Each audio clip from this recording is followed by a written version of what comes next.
All right, this week on the Punks on Pizza, we have avid punk rock fan, maybe rabid punk rock fan, Mr. Andrew Probsty, also journalist behind Probsty Punk Rock. Thanks for spending the night here with me, having a little chat. I know it's late on your end. How are you doing, good sir? Good. I had to get a little drunk to stay up this late. There you go. There you go. What is it about writers and alcohol, eh? Yeah, I know. Edgar Allan Poe, Lovecraft. Yeah. All right, man. I guess what we're gonna try to do this like a nice trip through time. We're gonna start right at the beginning with one of your questions. What was your introduction to punk rock? Huh. Interesting question. Never heard that one before. Well, for me, I mean, it was kind of like it was for a lot of people, I guess, around our age or my age. You're probably a little older than, actually, no, you fucking younger than me. So it was like getting into like the pop punk bands in high school, like Blink 182 and shit like that. But even before that, I had my step siblings listen to Pennywise and Gob and shit like that. And yeah. So it was definitely Bad Religion. Bad Religion was what did it for me, because I bought the album How Could Hell Be Any Worse, took it home with me, listened to it, and then was like, eh. But then I listened to it again and read the lyrics to it at the same time, and I was like, oh my God, this is everything I've been thinking. So Bad Religion. Yeah, no, I think that's a very similar experience. I know I'm very similar, heard Offspring and Blink 182 earliest memories, and then who did it for me was Iggy Pop. But it's a little different when it's not just singing a bit like you're like taking your girlfriend to dates and shit. Yeah, compared to like the way you actually view the world. That's where I was like, whoa. All right. When did you start going to shows? Oh, I think that was actually pretty late, actually, which I'm embarrassed to admit, but it was pretty late in my my career in music. If you can call it a career, I haven't made any money off being a fan of music.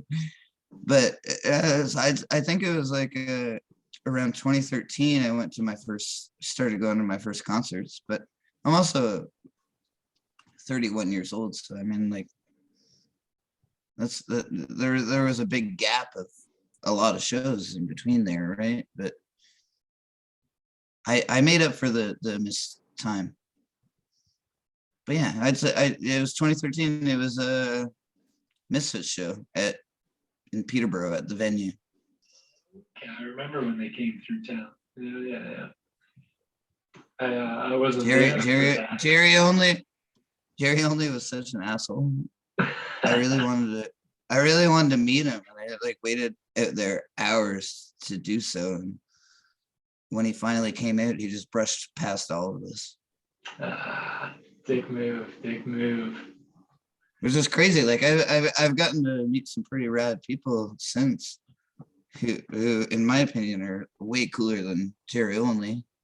I got to kiss Justin Sane on the cheek. That was a pretty neat moment.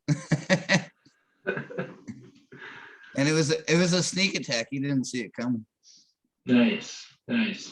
Just swooped in for it. Yeah, well, I was like fanboying on him, and he was digging it, and then I just kissed him. I mean, I've kissed you before, so you know what that's like. Oh yeah. We've had a few rounds of tonsil hockey. Was there ever a stage where you experimented musically, ever pick up an instrument and try to bang anything out? Sort of. Yeah. I can rock a cajon. You got rhythm. Yeah. And I like bongos and shit like that. And, Gotta get you on the auxiliary percussion line. but it's weird when I'm when I'm like standing in front of a drum set, it's completely different. Can't figure it out. But I've also I'm sure you've seen it before. I've been up on stage singing before. Oh yeah, yeah, for sure. I'm not the best singer in the world, but they've allowed me to do it. Hey, better than Bob Dylan. Yeah, better than honestly, I think a lot of people. All right, now living in Sterling, small town, what are your thoughts about the thriving punk scene out there in the boonies of Southern Ontario? Marmora, Madoc, Campbellford, where you are. It's funny. So I went to Scarborough the other night, which is like close to Toronto. I'm sure you're familiar. Oh yeah. And I couldn't believe it. I didn't see a single punker, a single skateboard, or anything like that. And it was actually pretty good weather too. Like if it was me, I would have been out there on my skateboard for sure. But so yeah, I honestly think Campbellford has an amazing punk scene. Like you'll see more punks in Campbellford than you will in Toronto. No, I agree. I think it's why it must be something in the water down there. Right. But like I don't know, like a lot of the local scenes around my areas have actually been kind of dying, but I mean probably the same with everywhere, especially in the small towns. There's not a lot of venues, and like even the Black Duck closed, eh? Yeah, I mean, they've just been dying off. It's not like there's more popping up, unfortunately. No, and I don't know. It's not a place where you expect to have a vibrant scene either, though. It was neat when we did. Well, no, I mean, I know out that way, Spider Fest and Punk Fest have always been a thing, and I mean, they were huge in their heyday. But I love those events. Do you ever attend any of my festivals? I don't believe so. Quilt Show or the first Lobster Fest? I shouldn't claim them as my festivals. I just lived there. Okay, I was at the first Lobster Fest that I know was at the property where the quilt shows were held, but I don't think I made it to a quilt show ever. Yeah, well, so Lobster Fest. I lived there. That was a crazy time. Yeah, I remember you had a room in the basement, right? Yeah, I recall. I don't know if I'd call it a room in the basement. I think I'd call it living in the basement. Hashtag Patrick McIntosh. Basement dweller. Yeah. All right. Shout out. Little shout out for Pat Mac. You were talking about how these smaller towns tend to be bigger for the scenes that are in them than the city, like Toronto or Scarborough. I was wondering what you thought was the best city to go to for a punk rock show. That's hard. I think probably Ottawa, but Peterborough was also pretty fucking bitching. So from there, I have no argument. And I can explain the reason behind both. So Peterborough, because the scene was just insane. It was lit, man. Like you know, I don't have to tell you. You fucking lived at the House of Locusts. It was absurd. It was just really fun, crazy, chaotic times. And drug infused and booze infused times. Total debauchery. Yeah. And Ottawa, because some of the nicest people you'd ever meet, and I mean like Mike V's house, like from Piss Locust, sorry. Mike V from Mule Kick and Flaws was like the dopest, raddest, nicest guy you'd ever meet in your fucking life. And he had this awesome house in Ottawa where everyone just fucking wrecked shit and went crazy. It was nuts.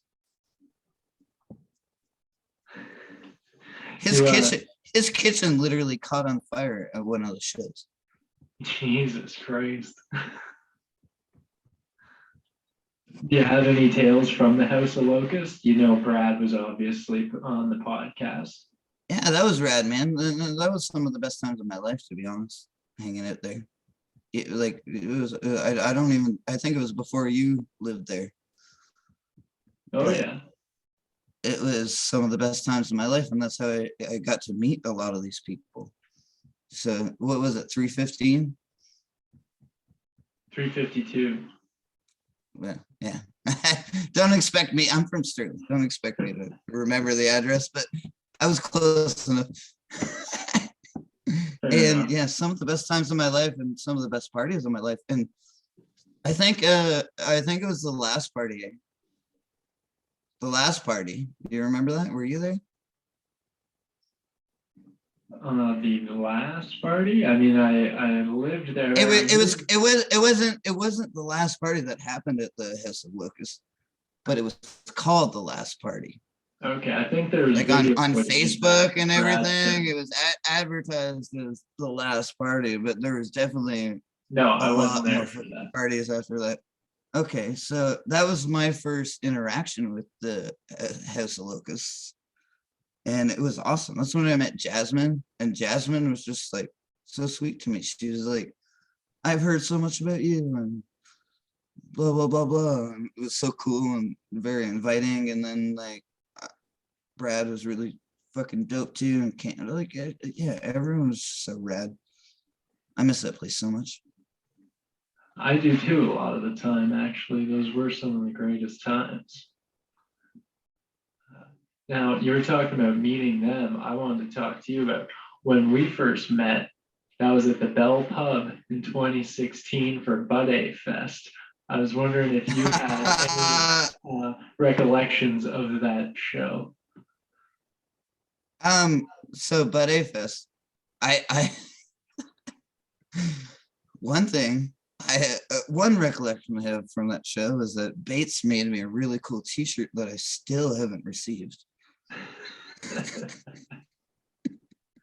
Other than that, no, I was really fucked up in those times, man. So it's hard, and I'm surprised that that's when you met me. I thought I met you prior, but no, I'm 100% sure that was it. Who even fucking played there? Buddy Fest. That was so obviously ELE. It would be silly for them not to play at their own festival. Chachi on Acid played there, I believe. Oh, yeah, okay. I remember that show then. Because I've only seen Chachi on Acid like once or twice. And every time I fucking adored it. And like I've become friends with Colin too, which is neat, like on Facebook. I even interviewed him. Did you see that? I did see that. That was actually I would consider it one of my bests. Just because it's him, you know, he's an interesting person to talk to. Definitely a million different creative outputs from the guy and complete different spectrums of the field. But I actually had him on the podcast. He's smart, and he does it himself too. So like I actually like asked him for advice too and stuff like that. And he's been helping me with shit like that, which is neat. I don't even know him. No, well, I know he's considering taking people in to put up articles on his website. So yeah, you should definitely get in touch with him on that one. I actually just had him on the podcast. I haven't put the episode out yet, so you're hearing about it first. But that should be up in the next couple of weeks there. All right, now I wanted to talk to you about your route in journalism and when you decided to take up interviewing. Okay, that's relatively easy to answer. Depression mostly. I'm sad and I need hobbies. So it's one of the reasons I skateboard. It's one of the reasons I do like all the shit I do, you know? So it's just another thing that I could do. You know what I mean? What I mean, And I mean I have a pretty good like outlet in the scene as it is. Like I'm a lot of people know who I am. Like you're interviewing me. I'm not even a fucking musician. Why are you interviewing me? punk rock journalist, Probsty, So on your yeah. way to becoming up in the levels of Hunter S. Thompson. So basically, yeah, and that's it. It was kind of a gonzo aspect of things, and I wanted to prove that I do have a I not that I need to, but I have a respect in the scene, right? So I wanted to be like, I wanted to prove my worth, I guess, because I'm musically inclined or declined. No, well, I mean, we were talking earlier, kind of, I was talking to you about just the gratification of contributing to the scene, you know, even as beyond just a spectator, which I mean is also great, needed to support, but Yeah, to man. be able to do more, it does feel great. You know, I was, the ELE's album Bucket of Shit. Yep. I was almost the poster boy for that album. I was almost, they were gonna like put a really shitty hungover picture of me on that, on that album cover, but I guess they went with Justin Trudeau and that worked out better. I don't know if Bucket of Shit really fits you though, Proxy. I think they'd have to But change the album title. Shaner kept saying, he was like, I think it's too insulting towards Probsty. I think he's gonna get pissed at us. I was like, I fucking would have. Tell me, what was the first interview that you did? Literally, it was Murray. Did you read that one? Which, sorry? Murray Acton from Dayglow Abortions. I think I started that one. I started a bunch of them today. It's actually not on there right now because Sarah posted it and she doesn't have Facebook right now. No, it was put up a while ago, right? Yeah, quite a while ago. But yeah, so Murray Acton, it was probably my biggest fucking, but I mean, like, I don't want to say that because Random Killing's pretty big. Beta 58s are pretty fucking big, you know, like I've interviewed some pretty cool people. No, it's But Murray Acton is probably like the most like renowned name that I have under my belt. Although Glenn Humplick was pretty fucking cool too. I wanted to talk to you about that because I mean I'm a huge fan of the Tom Green show, and I've had very minimal back Samesies, and man. forth. That was a dream come true for me. You have no idea how oh man, it was crazy for me. I was like fanboying big time, you know? I mean, the The footage whole of time. wrestling Andy Dick is some of my favorite. It was also a good interview because I'm such a big Tom Green fan that I've seen literally every episode. So I had so many questions to ask him. Like it was like I didn't need to do any research prior because I already knew everything about him. No, I know what you mean. I interviewed the drummer for the birthday party a few weeks ago, and I mean I love this band. I had a million things ready to go, literally 8 pages, and we sat there for 2 hours and just fired through it. So when you're a true fan of something, it really shows in your work as well.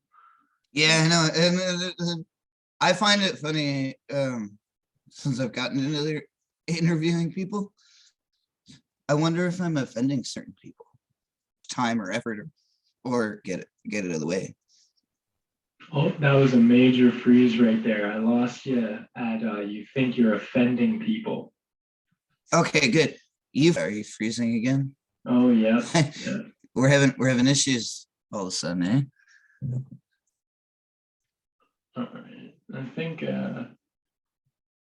we're back. It seems all right. It seems all right. You seem closer. You seem closer. Yeah, I got closer because I was like, we're having issues. Can I resolve this? All right. I cannot resolve this because I'm not tech savvy. No, I hear you, man. This was kind of a last resort for myself, like you said, out of depression, kind of just needing to do something, not being able to put on shows, not having a band together. But this has been a great outlet. And you like flee in the area too, right? Clean the area? Well, like you're not in Peterborough anymore. So that was your home ground. Oh, yeah. No. I'm in Port Alberni and Vancouver Island with the fam. There a good scene there? You know what? There was a Dayglow show at a farm on the outskirts of town at Halloween. At a farm. Yeah, dude. A quote unquote goth petting zoo because all she has is black animals like goats, chickens, just all black animals. I guess that's racist, but that's the right kind of racist. I think they were going for the goth vibe.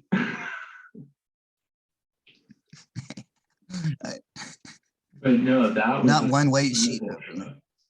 And Henry Rollins is coming up to Nanaimo, 40 minutes away in May, so I'll definitely be going to that. That fucking geezer's still rocking. Yeah, I hope. Oh my god! Nail an interview with him, but I don't. Oh my god, that would be so rad! But he's such a miserable bastard. I read his book and I wanted to kill myself. I wouldn't do that. I don't think he'd enjoy it. But you know what? Going from Henry Rollins, let's talk. It was. Hold on, sorry. It was his Black Coffee Diaries.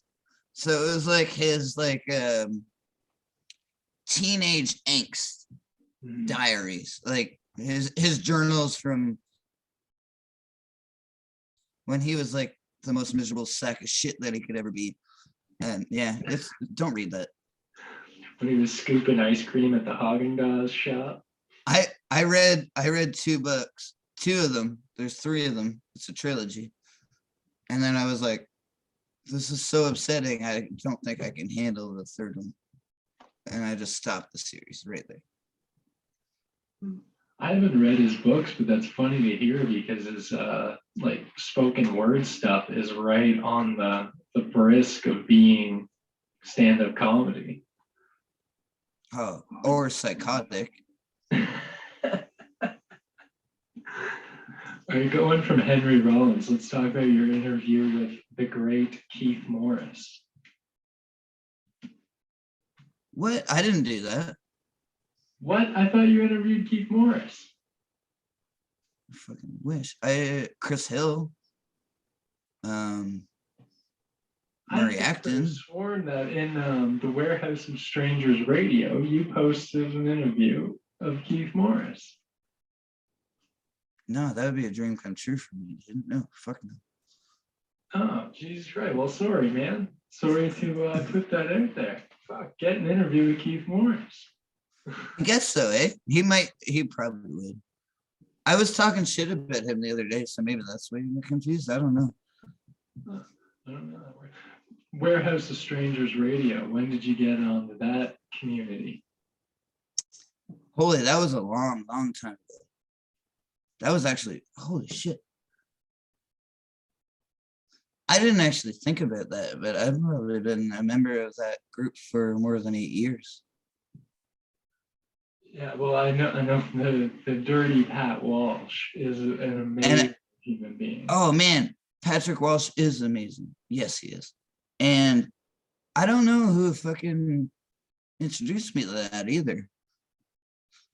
But it was obviously like someone like you who was just like, hey, these are a bunch of weird, like-minded people like you. Dig it. And I was like, I fucking do dig it. These guys are fucked right up. Have you seen Pat Walsh live? And no, I've seen videos of him though. He's fucking awesome. No, he played a couple of the Punks on Pizza shows. One time with electric guitar, just by himself, and then Charlie, good old Hamlin, actually. My former roommate. Oh yeah. Do you know that? He was living with me. Eh? Yeah, of course. No, not part-time. He's a forever lover. All time.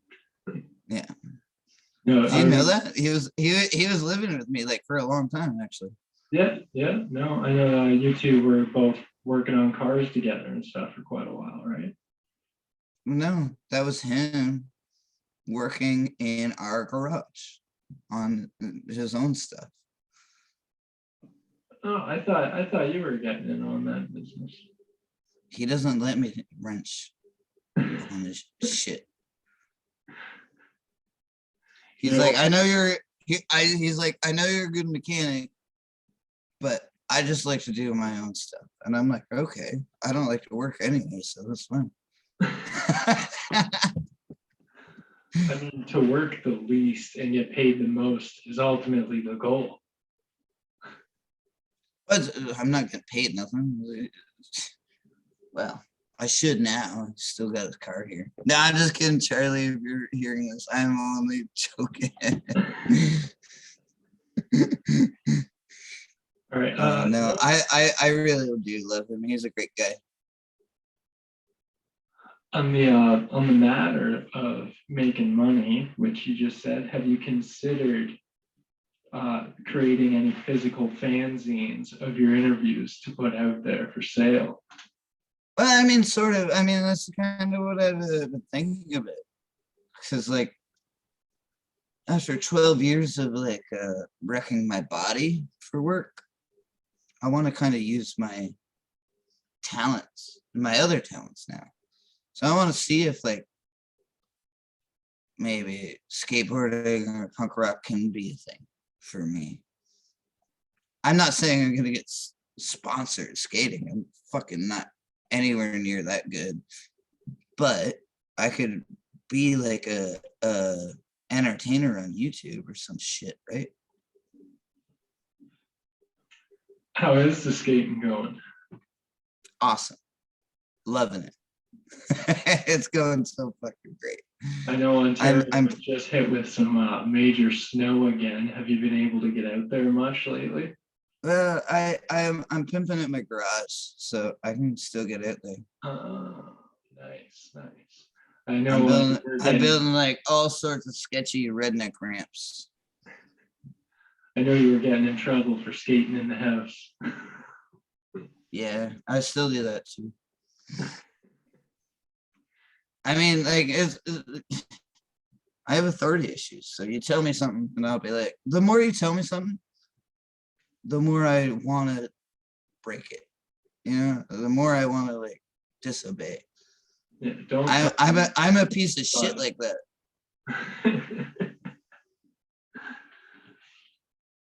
All right, we've talked rock and roll. Let's talk drugs.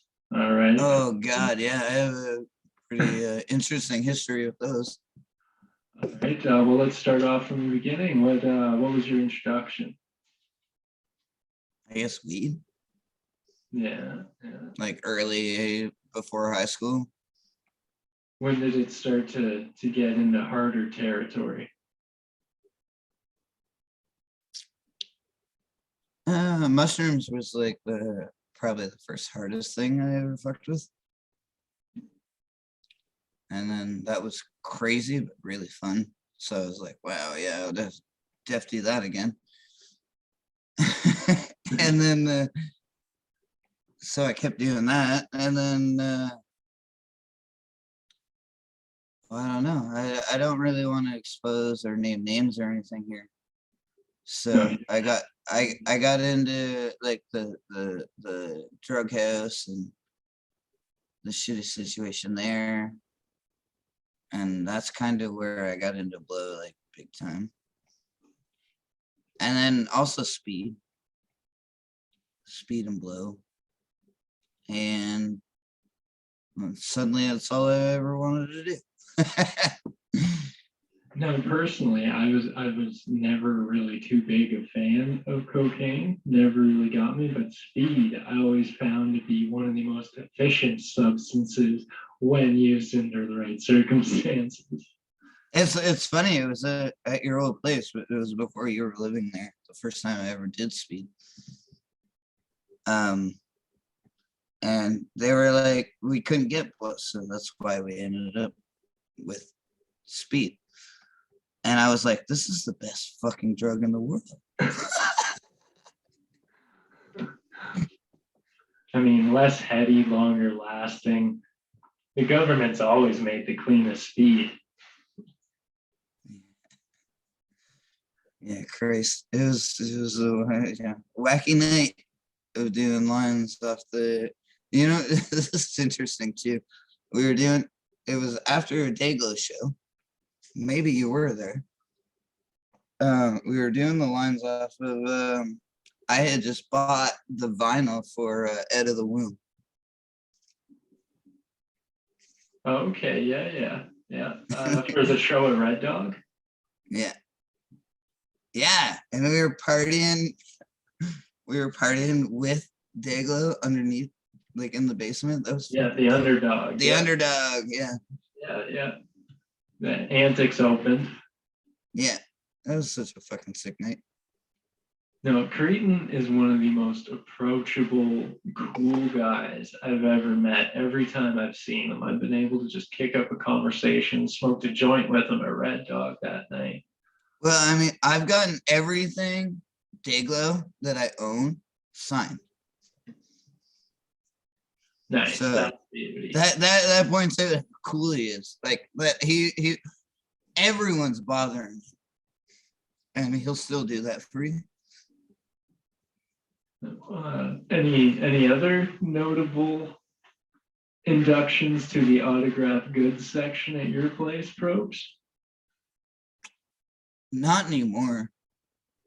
I lost all my cool shit. I used to have I had a mask signed by all the Misfits. That was cool.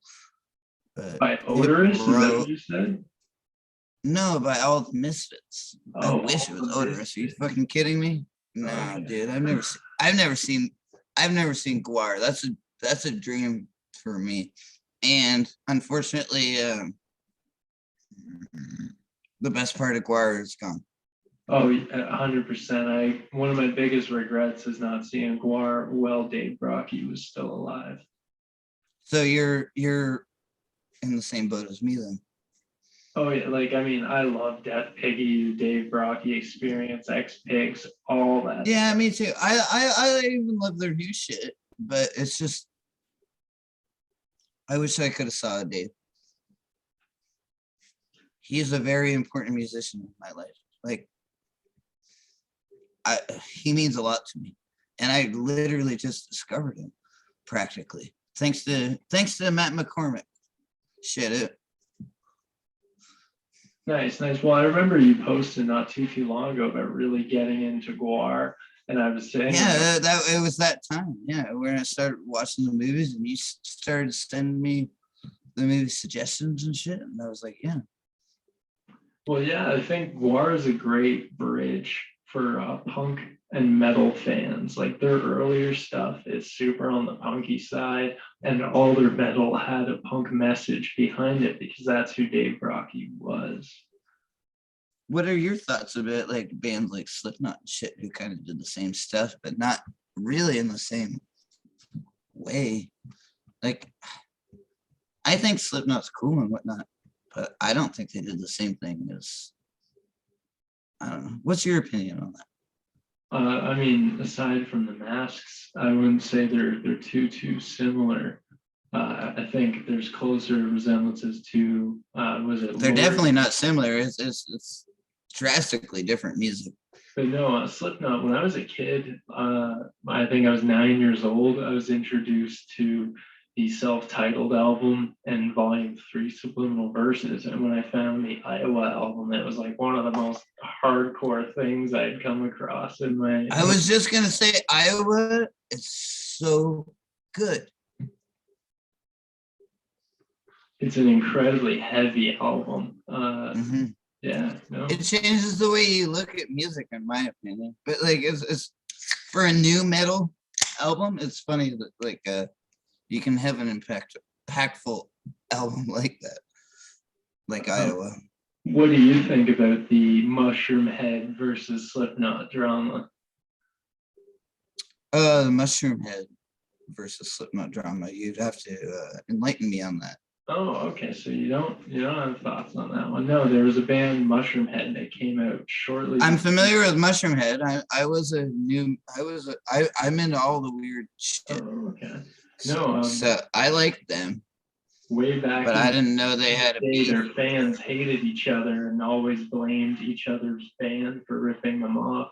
And it wasn't until I believe in the 2010s that like Corey Taylor came out and was like, "There's no problem with Mushroom Head."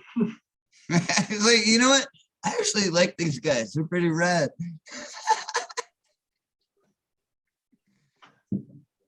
Have you got to see?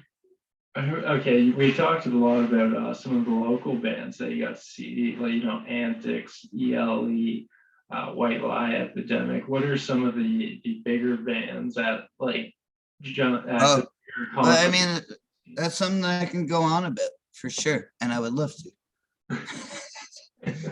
So I talked to you about how Bad Religion changed my life. I got to fucking see them. Unfortunately, it was terrible.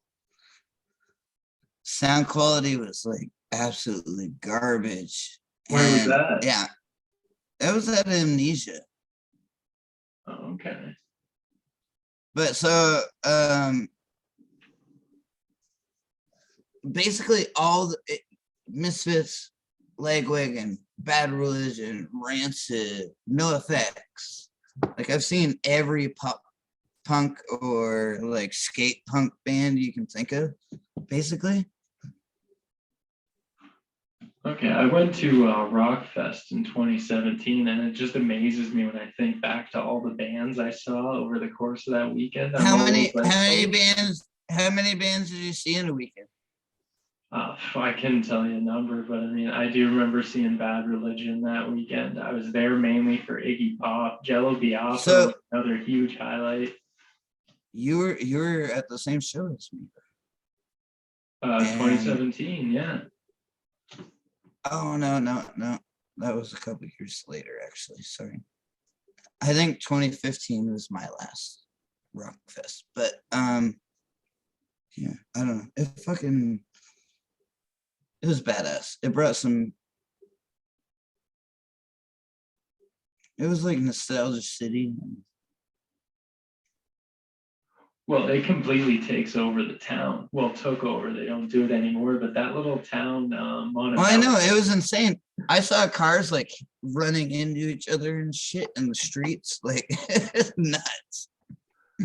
No, I remember a buddy had all of his acid in a car way out fucking down the road because they couldn't get down, so they just parked like Woodstock. And so we walked out there to get it, and then a pickup truck drove by doing maybe 7 kilometers an hour, and we all just climbed in the back of it. We're drinking beers until we got to town. Oh man, like it was the way the law should be. As long as there was no violence or harm, they really didn't give a shit. People were drinking, doing blow in the middle of the street. I'm kind of ashamed to admit this, but I did blow out of my sister's fingernail that night, and I don't know if your podcast is cool with this or not. So, but I got they searched me and they took a fucking gram of coca. Oh. Also, Viewers, I don't do cocaine anymore. 3 years recovered. Good on you. Congratulations. It's just not worth it. But it did really piss me off when they took that. Well, yeah, that's a major loss when you're strapped for cash in the middle of an unknown town for a festival. No, I was planning on using it to get things. You know what I mean? So do you want to bump for a beer? Like shit like that, you know? It was a bartering tool. Yeah. It was like as is anything that you have at a music festival. I think I've outgrown that. I honestly don't think I can go back to partying like that anymore.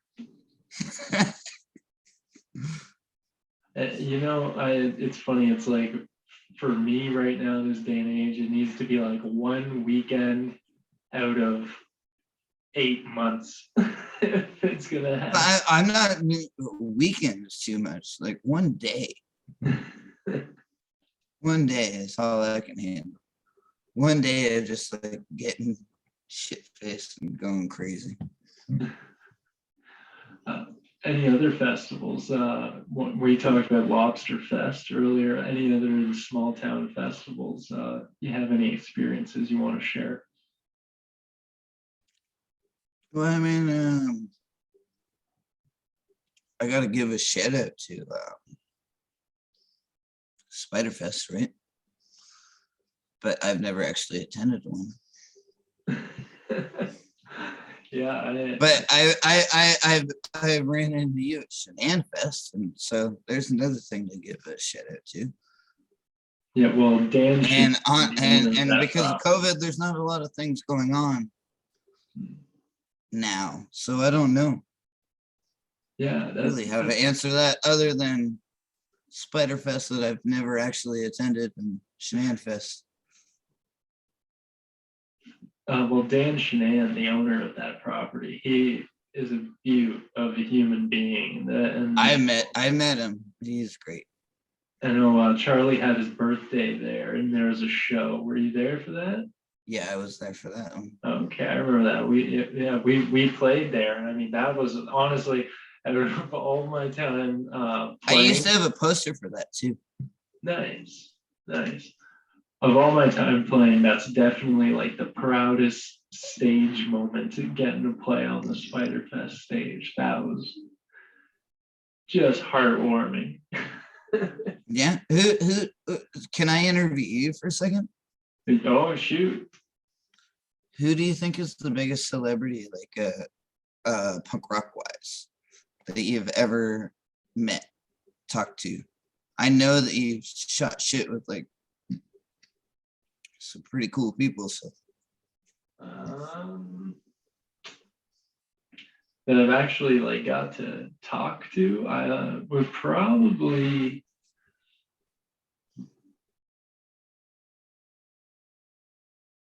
I don't know, like I didn't get to interview him, but I've chatted minimally with him. No.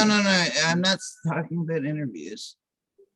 Probably Nick Cave, in all honesty. From the Damned?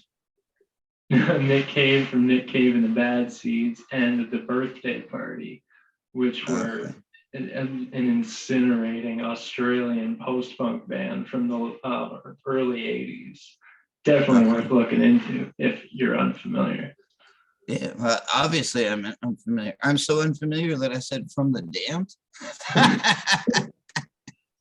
Well, odd connection. His wife was the model on the Damned's Phantasmagoria album. So there's a little connection there. Yeah, but I didn't know that. That's weird. That's weird. I was fluffing it up for you. Well, thank you, dude. All right, back to the interviewing of you. One of your shortest interviews. I got a great laugh out of it. I like that one too. Kenny Hott. Yeah. Tell me about what Kenny versus Spenny meant to you growing up. Oh, dude. So honestly, I hate him. I can't lie. I think he's such a piece of shit. He reminds, but man, for some reason I like that stuff. It's like the same reason I like Bam Margera, you know? He's such a goddamn asshole. He's like a cunt to all his friends, but I really dig him. So I don't know. I guess that's where that was my attraction to Kenny versus Spenny, and then I contacted both of them, and I was just waiting to see who would actually get back to me. No, I think for Spenny, you got to go through the manager and cough up a couple bucks these days. Well, that's funny. Everyone was like, probably would have had a better chance with Spenny, and I was like, I don't want to fucking talk to Spenny.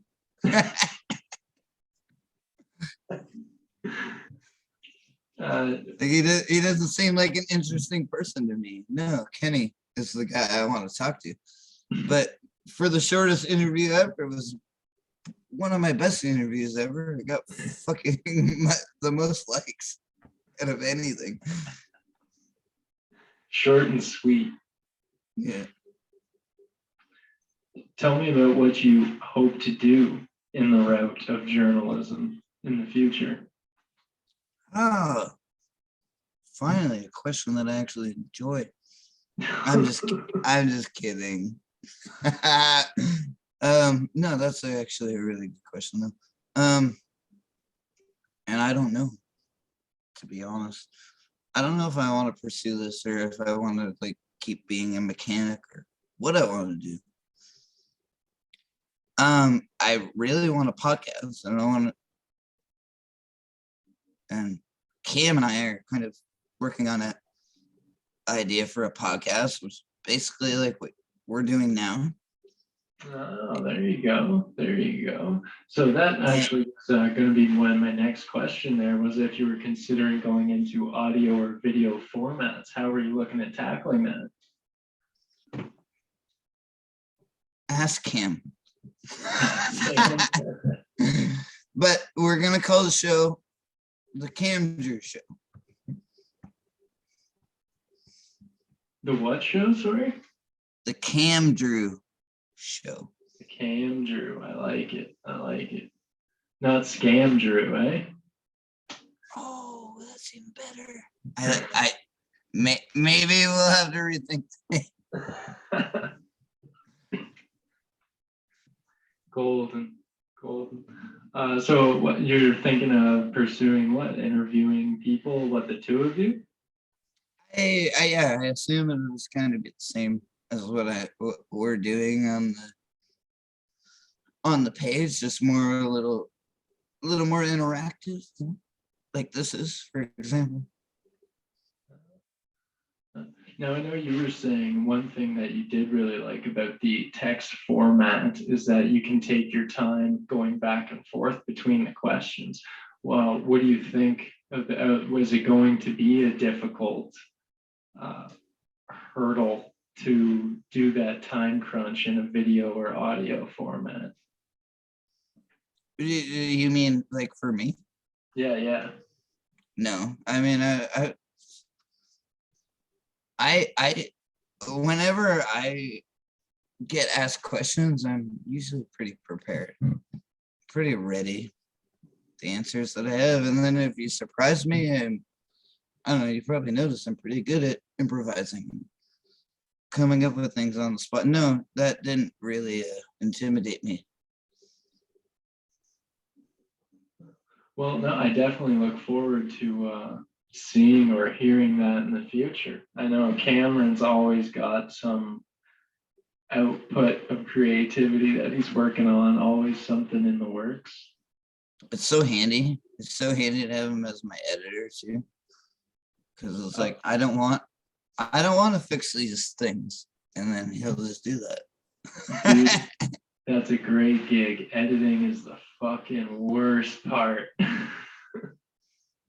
Yeah, I know. He definitely has a shit end of the stick. Although we love you, Cam, and we're not talking shit.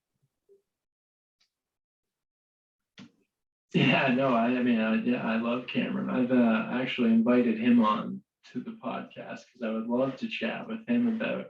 Oh, I see the dog. What's up, Duchess? Duchess, come here. Come say hi.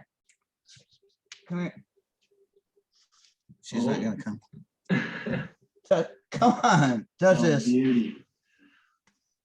No time for that shit. Douchebag. It's not my dog anyway. But Duchess, seriously, come here. Come back here. Come. No, she's definitely not gonna do that. I'm gonna keep trying while I talk to you. You talked about playing percussion and enjoying that. Seeing a lot of your friends go the acoustic route, Bates picking up the ukulele, Shaner with the mandolin. Have you got the opportunity to jam with them at all? I mean, I've had the opportunity to jam with ELE in every aspect. Like live, acoustic, electric, everything. They're I used to live with Bates, like, so yeah, and I apparently people are telling me that I'm not a half bad singer, but I disagree with them. But I've sung with some songs before, and I've been on stage before singing. And I mean, punk is easy. That is true. All right. I don't know. Apparently, I can actually sing. Okay, you talked about how. But you should probably ask Bates and Shane that question, not me. Ask them how good of a singer I am. You know what? I'll try to have them on, and I'll do that. That'll be a question they'll get. Yeah, you were talking about a lot of the venues that haven't survived the pandemic. I was wondering, you were also talking about house shows. During this ordeal with bars being shut down, not being able to throw a proper show regularly, were there any house shows that you were attending during that time period? No, honestly not. I shut down completely during the pandemic. What was the last show you went to? Last show?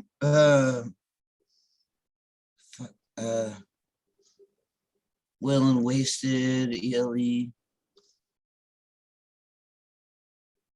Where even was it? Can't even remember where it was, dude. But yeah, it was ELE, Well and Wasted. It was a good show. Really good show. Well and Wasted are incredible.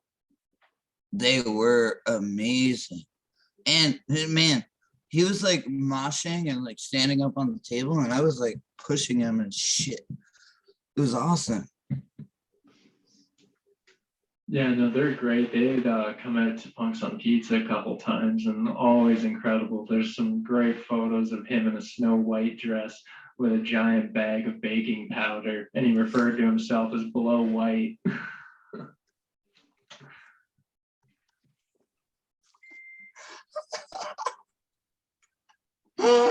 That's good. All right. Yeah, Morgan, right? Morgan is his name, right? Yeah. I actually interviewed him too. I had an interview with him, but then he stopped talking to me.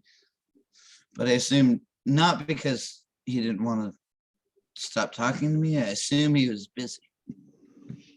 At least that makes me feel better to think that.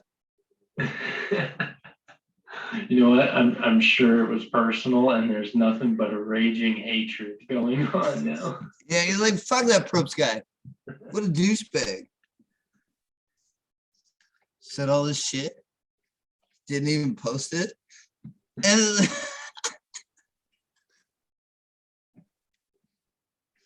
yeah, sorry. Oh no, all Just, good, all good. I had a laugh attack there. It happened. What do you think about the rise in sobriety and almost the straight edge movement in the punk scene that's happening? I don't know. So it's so as a person who has tried and fallen in that particular realm, I mean, I think it's pretty rad, honestly. I think that a lot of people who need to get better are getting better. And the only reason they are getting better is because they recognize the fact that they needed to get fucking better. But when I include myself, it's like weird because I don't know. I dropped out of AA. I'm fucking still fucked up. I don't know. I'm happy for them. I'm just not happy for myself. And that's with the drinking you're talking about personally, right? Yeah. So you've been clean off the shit for 3 years, right? Yeah. Yeah. But I mean, like, I still like psychedelics and shit like that. I dick around with that stuff. That's fun. But I also don't think that causes a problem in anyone's life if you fuck around with psychedelics. I think if it is going to, you usually find out the first time and you don't go back to it. You must be doing way too much if it is, you know? Yeah, no, I mean, out of everything, I've always been pro hallucinogen, like psychedelics for sure. My story with mushrooms is very similar to yours. I was 14 years old, ate too many, and had one of the greatest times ever. Yeah, so this will be funny on the podcast to explore. The first time I did too many mushrooms, I thought I literally died. I thought I was in heaven or like a form of heaven.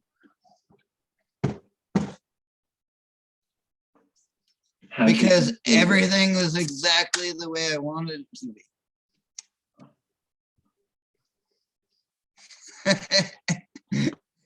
It's so fucking weird. And then I was like, man, they're playing every song I've ever wanted to hear in my life. And it's like, dude, it's your playlist.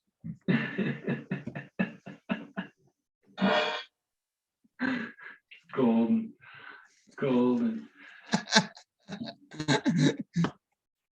What about acid? Any room for acid these days? Oh yeah, I still fuck with that shit a lot. Yeah, it's one of my favorites. I gotta show you something. Oh.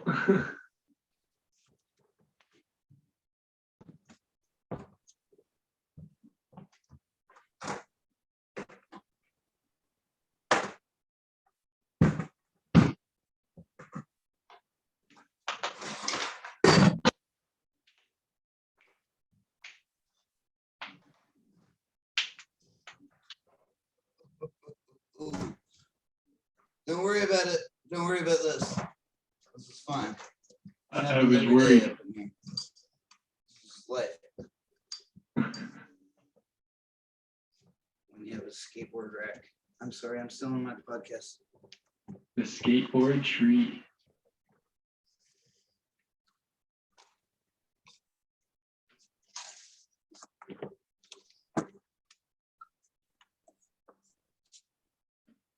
All right, yeah. So I have a really sketchy coat rack behind me that is full of skateboards. And I almost made them eat shit. But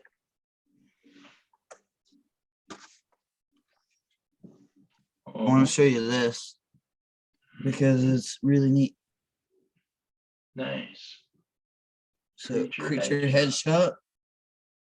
And I don't know if you can see the little E, on Creature. The E on Creature is taking a little tab at Sid.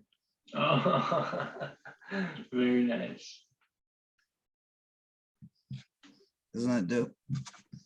Yeah, no, Acid's always been one of my favorites, but since the babe's been born, I think I did it once camping, like when I was on my own with the pup and a buddy, just because it's an all-day excursion, you know, I you know. gotta have. I've had multiple days, to be honest, where it's like, whoa, I'm really glad that I planned this out so that I don't have to like go to work or anything, because I'm gonna be fucked up for literally a day and a half.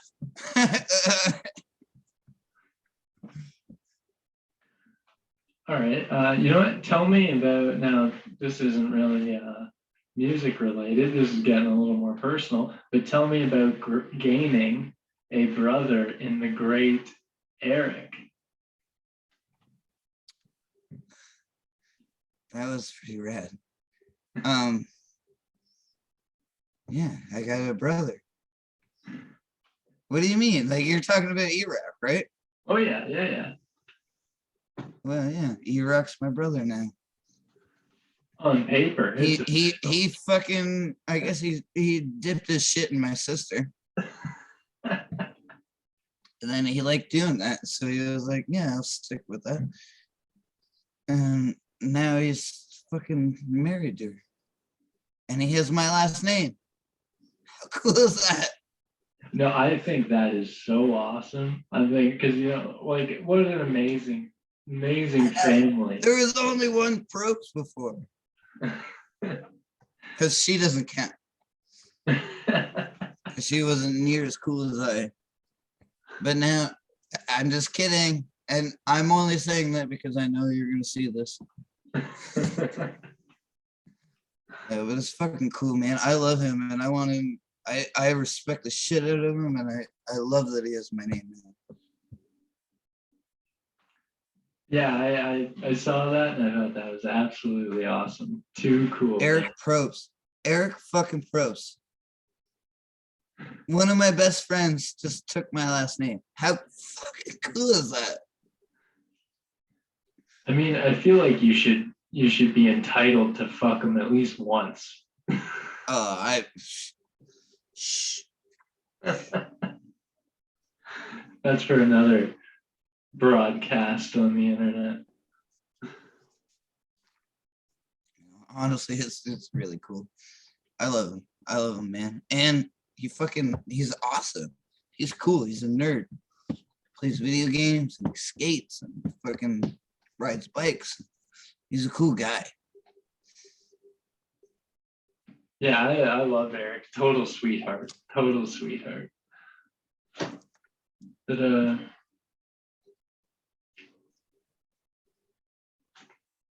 oh.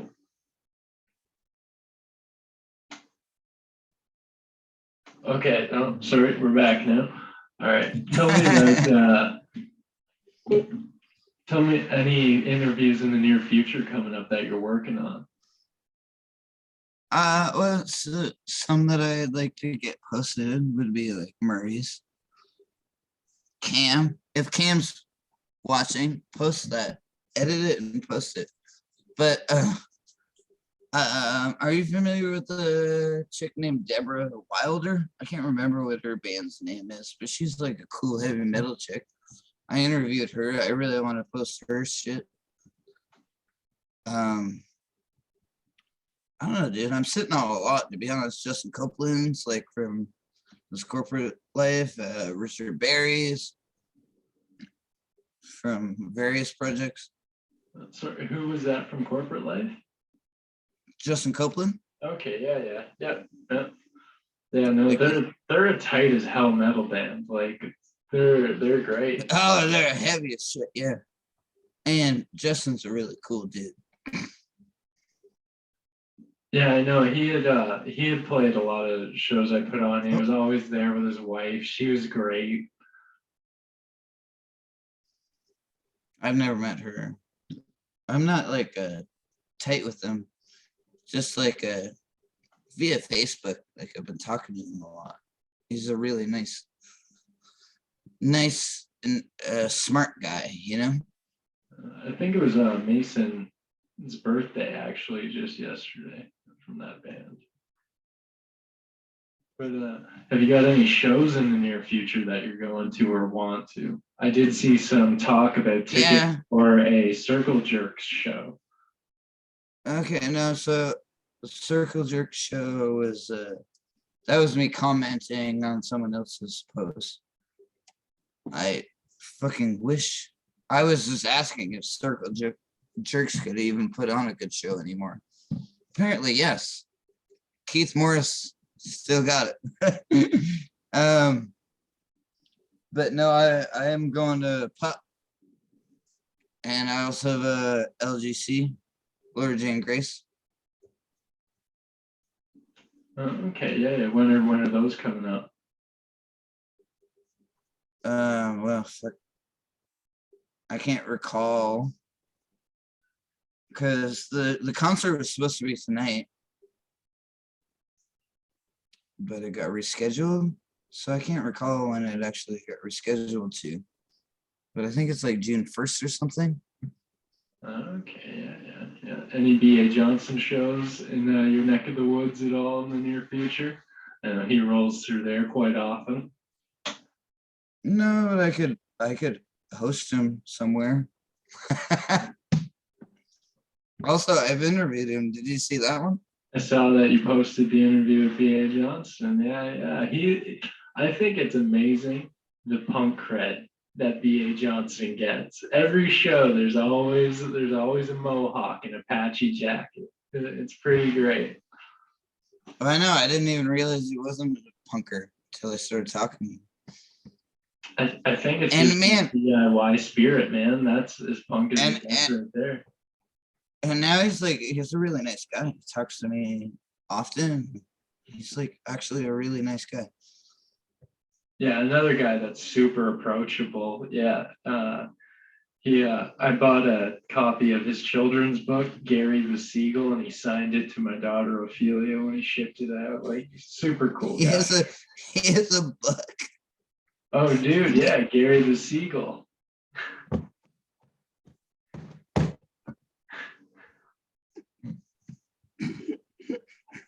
I was not ready for that information. Oh man, Gary the Seagull. It's all about a bastard thief seagull.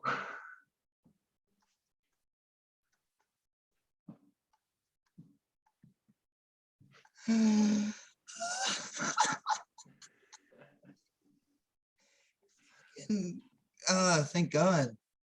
It is. All right, well, with that highlight, I got a couple more questions here, and then we'll get towards the light at the end of the tunnel.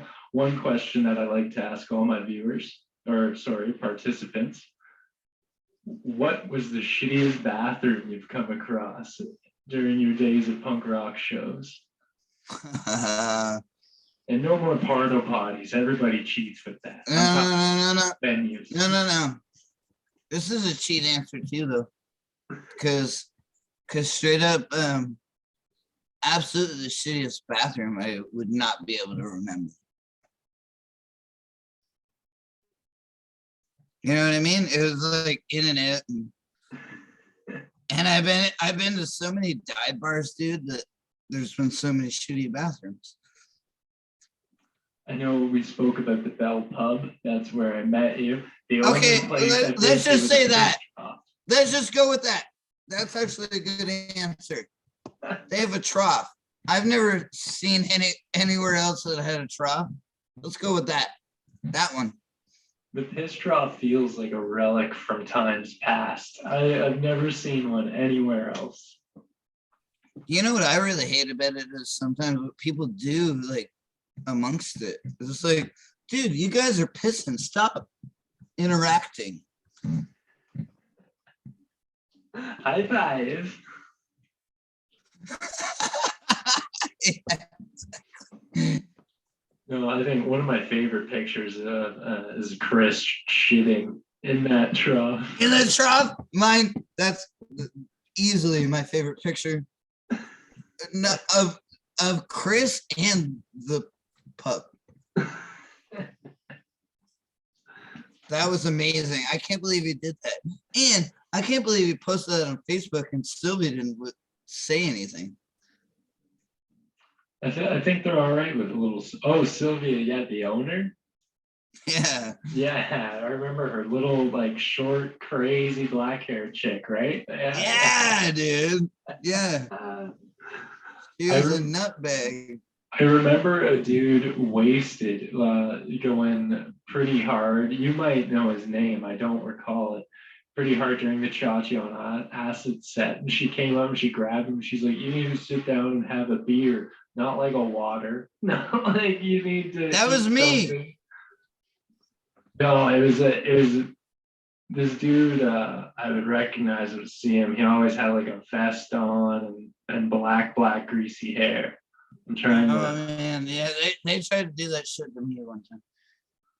But no, I remember him calling, grabbing him, and screaming in his face. But the funniest thing, you remember how she always had these like weird like junkie dudes who like were like bodyguards. So the one day she tried to like cut me off, and then I did a dance, and it was a really impressive dance, and I was like, can any of your fucking dipshit fucking junkies do that dance? And none of them could. So I was like, why am I getting cut off then? Yeah, I mean, if you have better control of your body than the security, shouldn't be a problem. Right?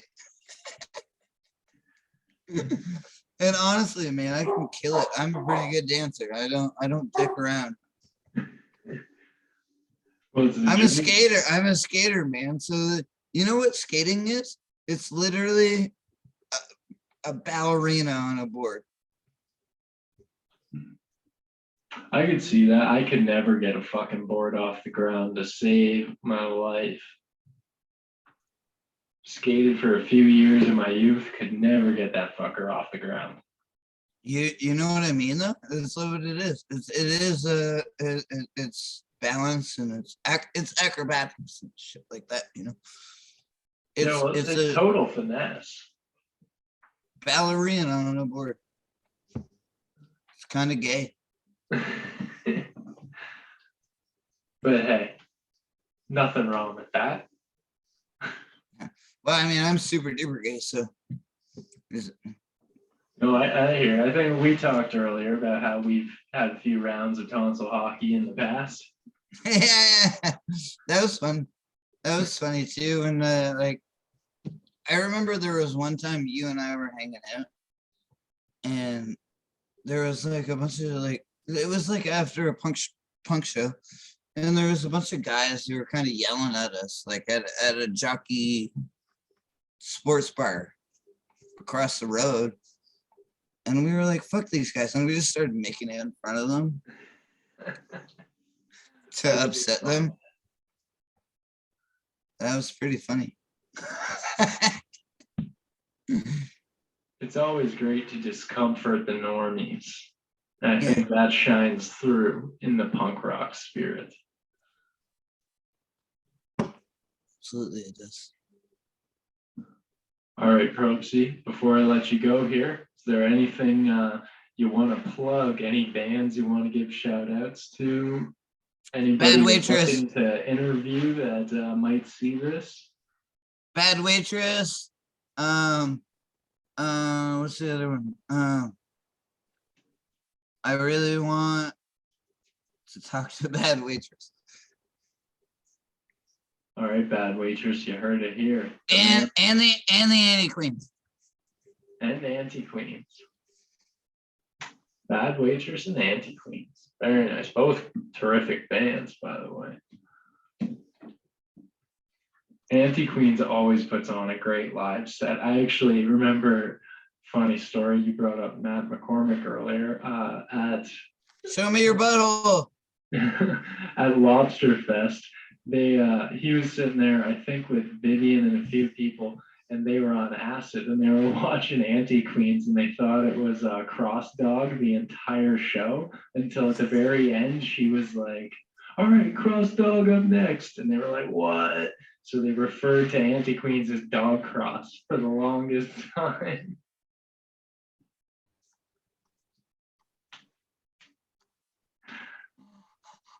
You just broke me, dude. Dog Cross. I haven't thought about that in forever.